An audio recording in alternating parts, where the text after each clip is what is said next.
আফজাল চৌধুরীর বাড়ির আধুনিক রান্নাঘর। তার স্ত্রী সালেহা বেগম বিরক্তির সাথে ফ্রিজ পরিষ্কার করছেন। এদিকে তাদের একমাত্র মেয়ে রিমির বান্ধবী রাদিয়া জান্নাত কোরবানির ঈদ উপলক্ষে বেড়াতে এসেছে। উফ আম্মু, রান্নাঘরের এই অবস্থা কেন? কি এক বিশ্রী পচা গন্ধ বের হচ্ছে। তুমি ফ্রিজ থেকে এসব কি বের করেছো? এগুলো তো পুরো কালো ময়লা হয়ে গেছে দেখছি। দেখছিস না মা, ফ্রিজটা কত জ্যাম হয়ে আছে। আর মাত্র কয়েকদিন পর কোরবানির ঈদ।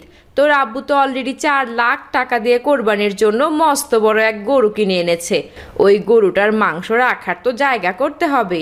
গত বছরের কোরবানির নষ্ট মাংসগুলো এখন বের না করলে নতুন মাংস রাখবো কোথায় বল? খালাম্মা, কি বলছেন এসব? এই মাংসগুলো কি গত বছরের কোরবানির মাংস? এখনো ফ্রিজে রয়ে গেছে। ইসলামে তো কোরবানির মাংস জমিয়ে রাখার চেয়ে বিলিয়ে দেওয়ার উপর বেশি জোর দেওয়া হয়েছে। হ্যাঁ মা রাদিয়া জান্নাত, তাই তো করি। তবে আমরা তো নানা পদের বিদেশি খাবার খাই, তাই আর এগুলো ভাবে শেষ করতে পারিনি। এখন তো নতুন গরুর মাংস আসবে, তাই এগুলো বের করে ফেললাম আর কি। রিমি, এক কাজ করতো, এই মাংসগুলো নিয়ে পাশের বাড়ির ওই গরিব আছিয়া বেগমকে দিয়ে আয়। ওরা তো আর আমাদের মতো দামি মাংস সচরাচর পায় না। ওদের জন্য এসব মাংসই ঠিক আছে। তুমিও না আম্মু, আমাকে এই গন্ধওয়ালা মাংসগুলো নিয়ে যেতে বলছো?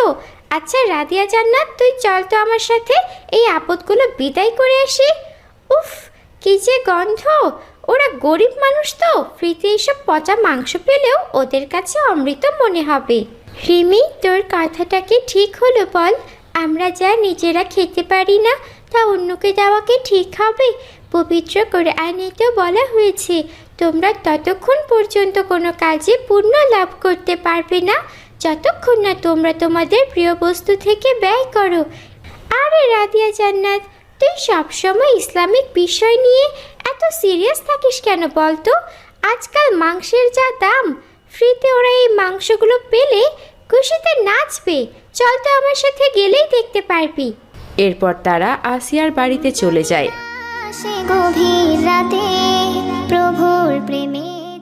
আসিয়া বেগম বাড়ির উঠানে কাজ করছেন, আর তার মেয়ে কানিজ ফাতেমা কোরআন তিলাওয়াত করছে। আছিয়া চাচি, এই নাও, আমাদের বাড়ি থেকে তোমাদের জন্য কোরবানির মাংস পাঠিয়েছে। একদম হাড় ছাড়া ফ্রেশ মাংস এগুলো। ও মা রিমি, কি কও মা? কোরবানির তো এখনো দেরি আছে, এত আগে গোশত পাইলা কই? চাচি, এবার আমাদের কোরবানির জন্য বড় একটা গরু জবাই হবে তো, তাই গতবারের ফ্রিজের এই